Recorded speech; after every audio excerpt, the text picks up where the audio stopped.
시간이 되었으므로 2022년 11월 10일 목요일 아침 예배를 시작하겠습니다. 다 같이 사도신경으로 우리의 신앙을 고백하겠습니다. 전능하사 천지를 만드신 하나님 아버지를 내가 믿사오며 그 외아들 우리 주 예수 그리스도를 믿사오니 이는 성령을 대하사 동정녀 마리아에게 나시고 본디오 빌라도에게 고난을 받으사 십자가에 못 박혀 죽으시고 장사한 지 사흘 만에 죽은 자 가운데에서 다시 살아나시며 하늘에 오르사 전능하신 하나님 우편에 앉아 계시다가 저리로서 산 자와 죽은 자를 심판하러 오시니이다.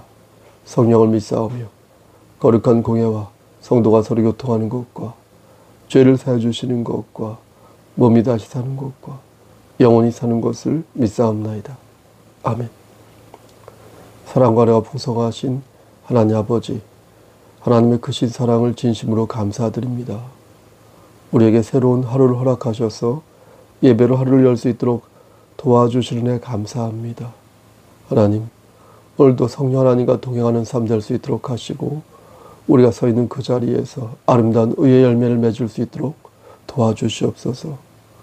우리와 늘 동행하셔서 악한 마귀를 물리칠 수 있도록 하시고 하나님의 말씀으로 예수 그리스도의 능력으로 아름다운 열매를 맺으며 성화되어 갈 수 있도록 도와주시옵소서.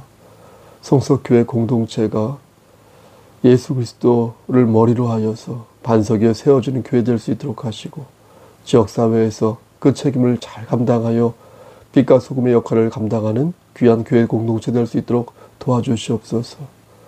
우리 교회 공동체에 조력자와 동역자, 일꾼들을 보내주시사 합력하여 선을 이룰 수 있도록 하시고 서로의 짐을 함께의 짐으로 말미암아 하나님의 나라가 확장되어진 놀라운 역사 일으켜 주시옵소서. 모든 말씀 예수 그리스도인 받들어 감사하며 기도드렸사옵나이다. 아멘. 하나님 말씀 보겠습니다.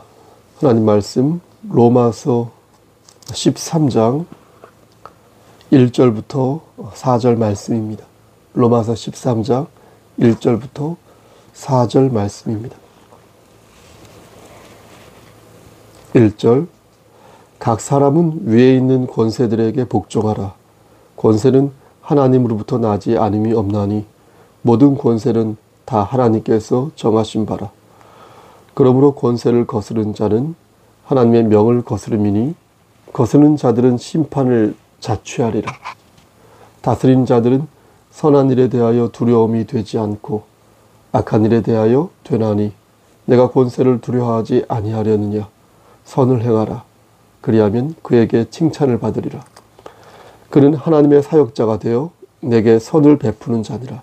그러나 내가 악을 행하거든 두려워하라.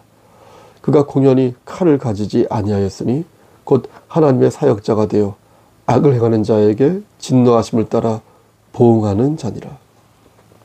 아멘.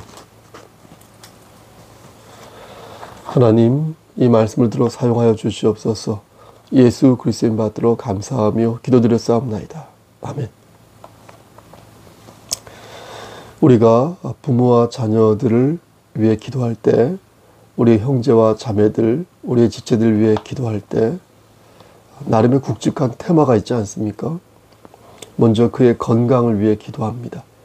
아무리 그가 능력이 있어도 건강하지 않으면 아무 소용이 없지 않겠습니까?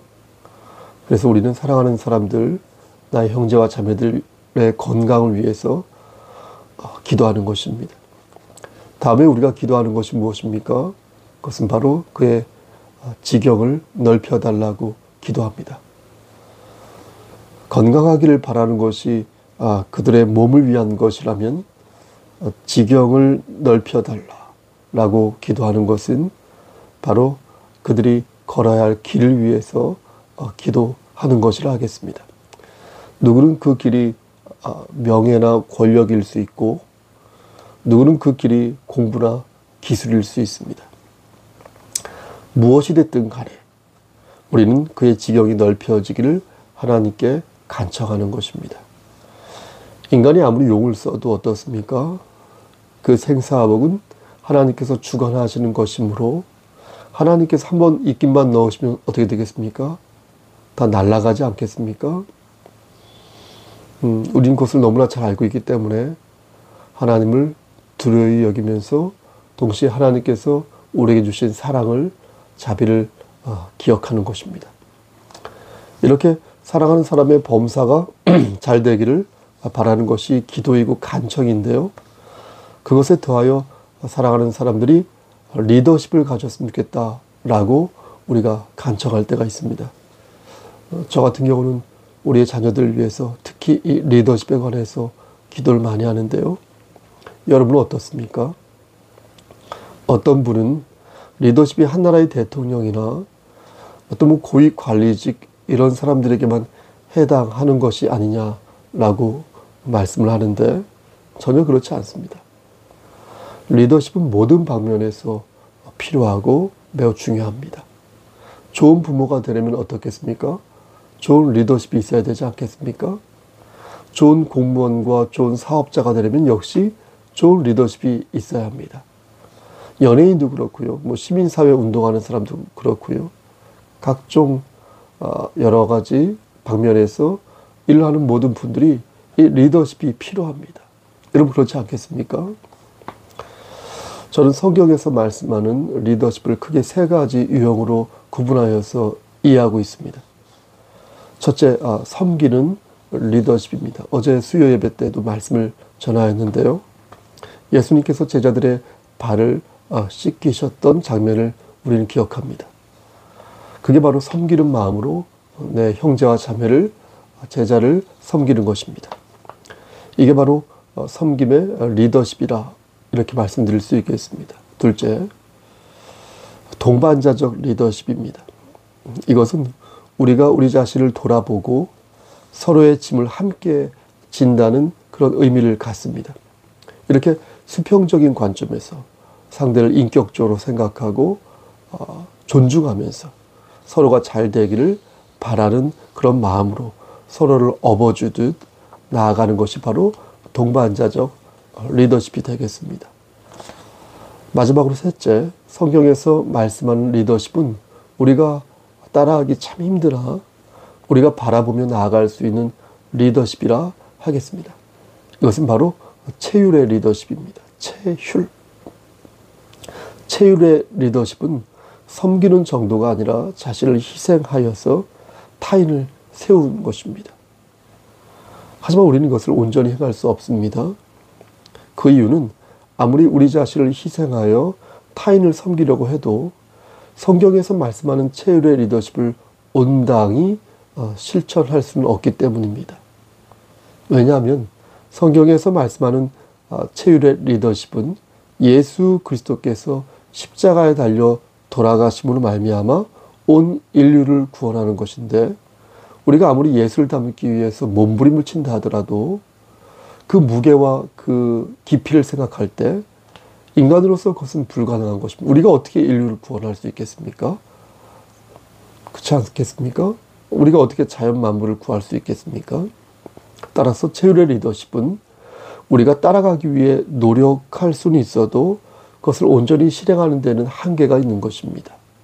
하지만 섬김의 리더십과 동반자적 리더십을 우리가 적극적으로 잘 따라가면, 발휘하면 체휼의 리더십도 어느 정도는 실천할 수 있다 말씀드릴 수 있겠습니다. 오늘 본문을 보면 그리스도인과 세상의 권세에 대한 말씀이 나옵니다. 오늘 본문에 나오는 권세는 세상에서 말하는 권세라 하겠습니다. 즉 이 권세는 국가를 다스리는 권력자의 권세를 말하는 것이지 모든 사람에게 적용되는 그런 권세를 말하는 것이 아닙니다. 예를 들어서 제가 저 목사지 않습니까?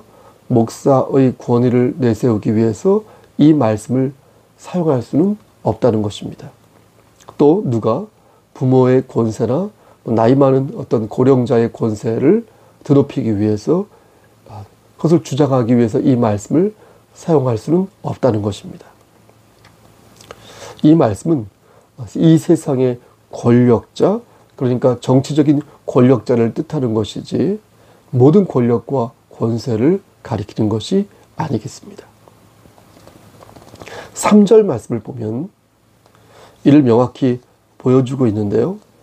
다스리는 자들은 선한 일에 대하여 두려움이 되지 않고 악한 일에 대하여 되나니 내가 권세를 두려워하지 아니하려느냐라고 말씀하셨습니다. 그러니까 성경은 분명히 다스리는 자들이라고 말씀하였다는 것입니다.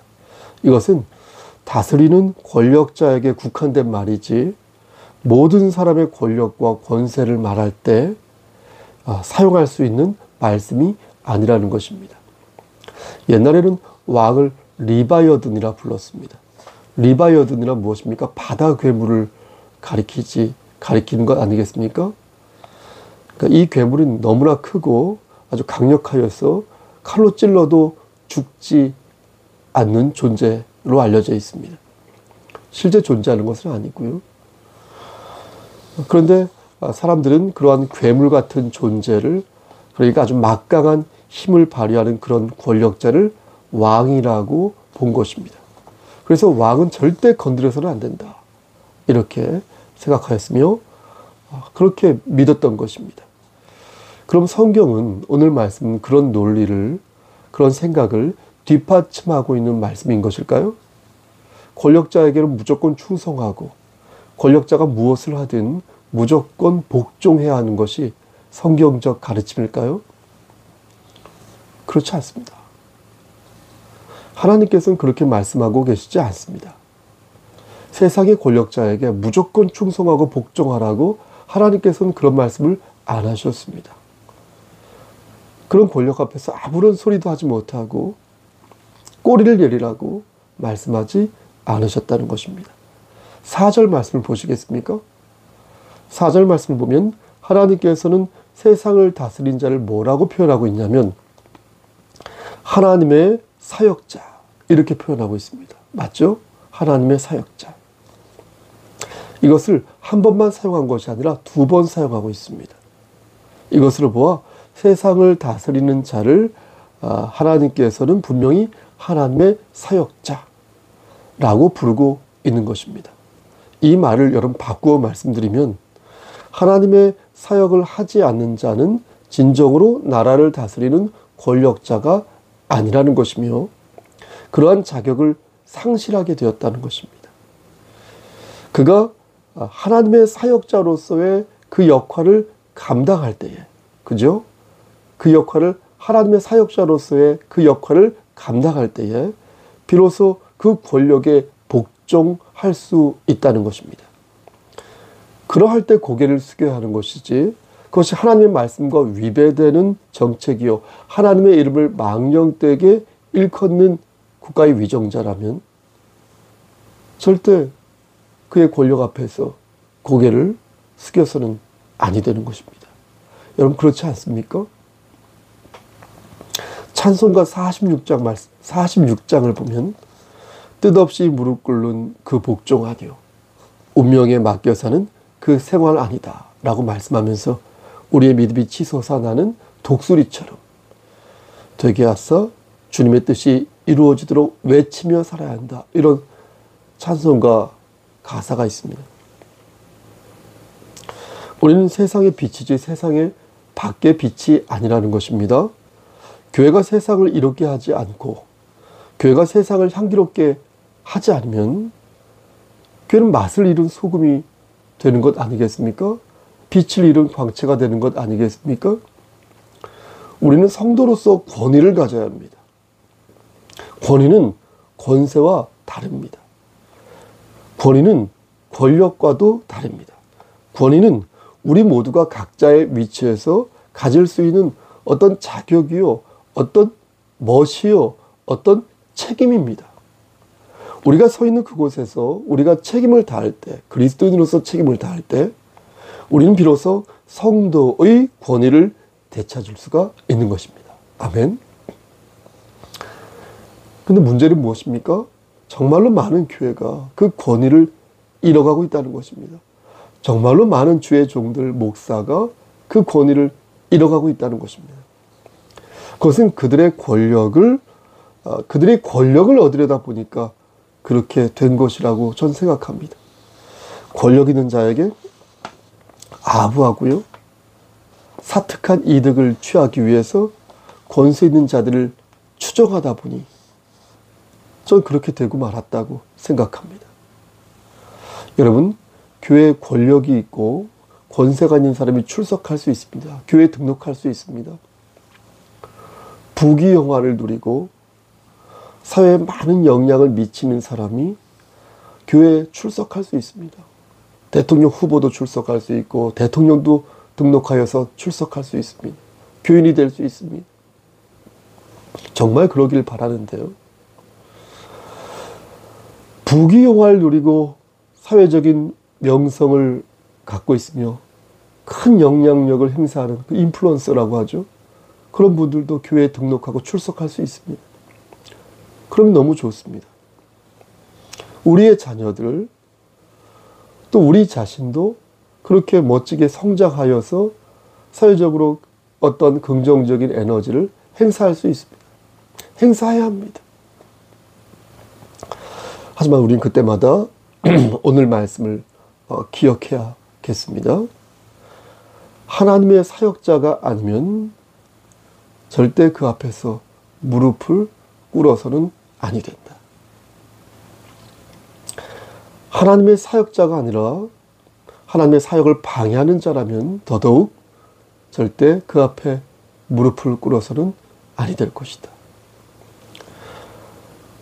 그의 행위가 하나님 보시기에 합당하지 않다면 그가 아무리 권세를 가진 자라여도 그와 결탁하지 않아야 할 것이다. 그가 설령 목사라 하더라도, 그가 설령 한 나라를 이끄는 대통령이라 하더라도, 그가 아무리 큰 권세와 권력을 가진 자라 하더라도 그와 결탁해서는 아니 될 것이다. 진리를 산다는 것은 무엇입니까, 여러분? 진리를 산다는 것은 이 세상에 진리를 심는다는 것이기에 불의를 멀리하고 때로는 불의와 맞서 싸우기도 하는 것이 바로 진리를 사는 것이요, 진리를 선포하는 것 아니겠습니까? 사랑하는 우리 송석교회 성도 여러분, 그리고 경천로의 목사님들, 정치적인 그런 진영 논리에 휘둘리지 마시고 학연과 지연에 여러분 매이지 마시고 오직 그리스도 예수 안에서 주의 피로 산 이 이상적 공동체 안에서 공정과 정의와 상식과 양심을 실천하시는 여러분 되시기를 소원합니다. 우리가 섬겨야 할 분은 오직 하나님 한 분 외에는 없으니 진리를 파는 자에게 절대 꼬리를 내리지 마시고 당당히 맞서 싸우는, 그리하여서 진리를 선포하는 참다운 그리스도인 되시기를 소원합니다. 그러한 리더십을 길러주시고 또 자녀들에게 보여주시기를 우리를 죄에서 구속하여 주신 주 예수 그리스도를 받들어 간절히 축원합니다. 아멘.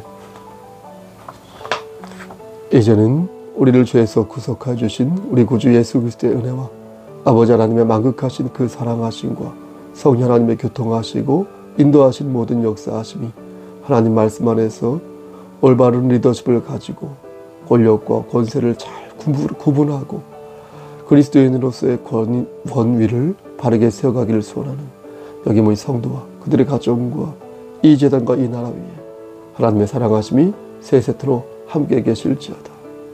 아멘. 예배를 마쳤습니다. 무슨 일이 있으면 연락 주시고요. 신앙적으로 상담할 일 있으면 언제든지 말씀해 주기 바랍니다. 여러분, 오늘도 힘찬 하루 되십시오. 샬롬.